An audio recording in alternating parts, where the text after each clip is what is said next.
Chapter 1603. After receiving Alex's definitive answer, Kano danced happily, ran back to the room, and immediately changed into a thick long-down jacket.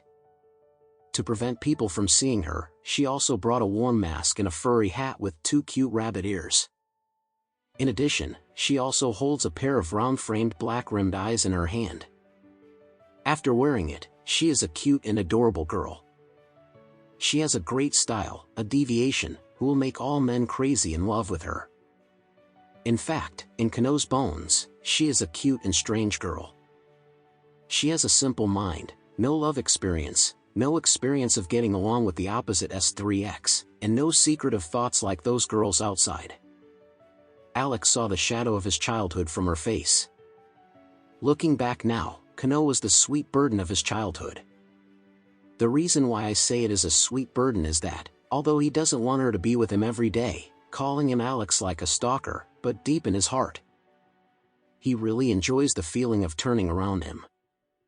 Kano saw Alex look at her a little lost, her pretty face suddenly flushed, and she said timidly, "Alex, why are you looking at me like this?" Alex came back to his senses and smiled awkwardly and politely and said, "It's just that I suddenly thought of things when I was young, and I was a little distracted."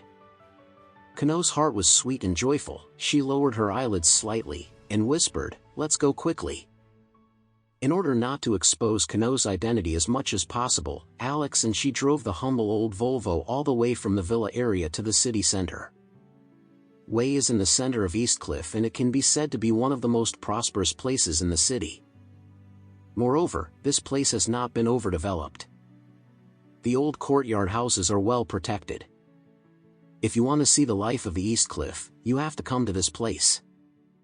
More than half an hour later, Kano drove into an alley near Way Lake. From this slightly narrow alley, it is difficult to tell whether every household in it is an ordinary family or a large family.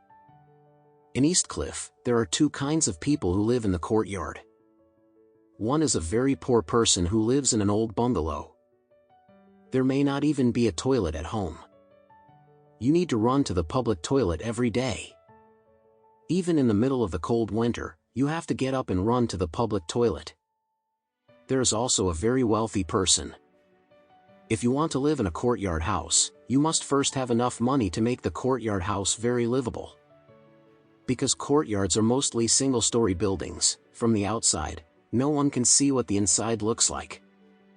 Only when you come in will you find the differences. Some courtyards are crowded with briquettes, bicycles, and kimchi jars full of aisles. It is very difficult to walk. There are also many shabby-built shacks, and there are many safety risks. But there are also courtyards, from the outside, they do not show the mountains or dew, and are not eye-catching at all, but after entering, they found that there is a cave inside. This is the case with Kano's courtyard house. Other people's courtyards are crowded and messy, while Moon's courtyards are carden and antique. Inside, there is not only a whole piece of white marble carved into the wall, but also 9 carden tamarins with different poses.